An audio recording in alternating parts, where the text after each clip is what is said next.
All right, so this is Module 4, Lesson 19, 5th grade, homework help. Here's the actual homework that I assigned. And of course, I'm going to do the problems that I did not assign as my example. So here we go. First we have 1 inch, and we have to see what part of 1 inch is a foot. So we're going to have a fraction because we're going from smaller units to larger units. It's going to be a fraction. So the first thing we need to know is how many feet in 1 inch and how many inches in 1 foot. And most of us know that. It's 12. So 1 inch is the same as 5 times 1 inch. Now what we're going to do, just so you understand a little better, I'll go ahead and change some colors around. So this is 1 inch. That's not Lynn. I'll give you a little one here and there. All right, so then what we're going to do is we're going to copy this first part, then move it down here with our equal sign.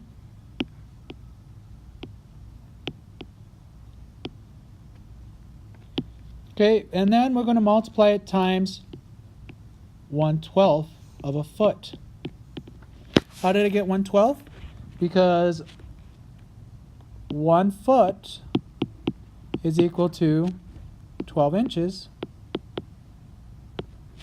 1 inch is equal to 1/12 of a foot.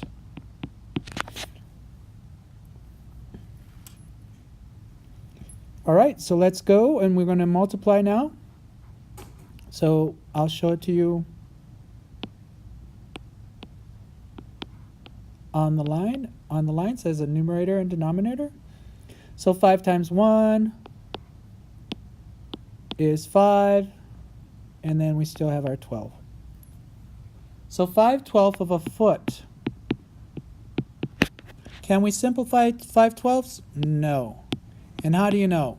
Well, for 5, the only way to do it is 1 times 5. For 12,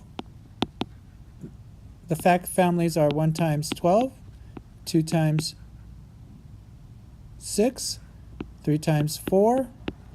None of these match. None of these are up here except for the 1. Now we're not going to divide by 1 because if we divide by 1, we're going to get the same answer.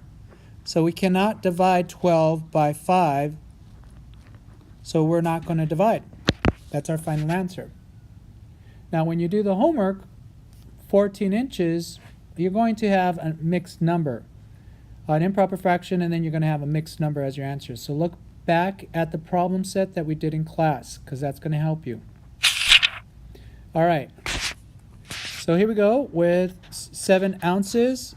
How many pounds? So 1 pound is equal to 16 ounces. And if you don't know that, look it up. It's in your book, in your module. They do have it.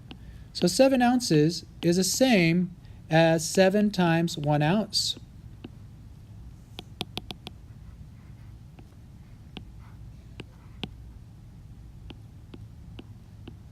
We're going to change the 7 ounces. We're going to keep this part here the same. We're going to change the 7 ounces, or the 1 ounce, excuse me, to 1/16 of a pound. Then we're going to multiply. Some of us don't need to see it this way. You can see it right away that it's 7/16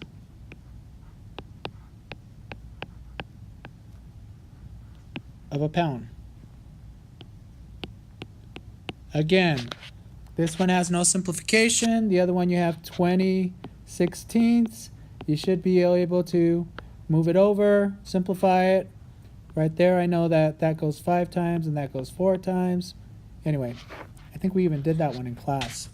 Ooh, those of you that took notes. All right, here we go. Pints to quarts. This one's a hard one to remember. Truthfully, sometimes I forget. I might have to look it up. So I'm going to go ahead and look in the module. For those of you that aren't sure what page it is, I'll go ahead and tell you when I find out. page 35. So back on page 35, it'll tell you that a pint, well, it actually doesn't tell you how many pints are in a quart. Oh, yes, it does. 2 pints, 1 quart equals 2 pints. 1 quart equals 2 pints. Oh my gosh, this is so easy. All right, so we have 1 pint is equal to 1 times 1 pint. Change my color again. And that's going to be equal to half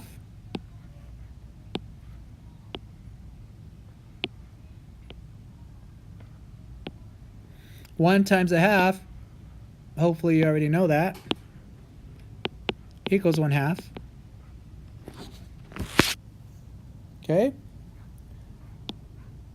So a pint is half of a quart. For your homework, you're going to have 4 halves. You're going to have a whole number. Oops, I'm giving it away too much. Anyway, hopefully that's helpful. I will read the question real quick. And Marty buys 12 ounces of granola. What fraction of the pound of granola did Marty buy? Okay, so you're going to use the same idea you used here for that one. So we're going from ounces to pounds. And then the B part is if each pound of granola costs $4. So you're going to probably get another fraction and then use that fraction to multiply it times the $4 because it's $4 per pound. Okay? Hopefully that's helpful. May the force be with you.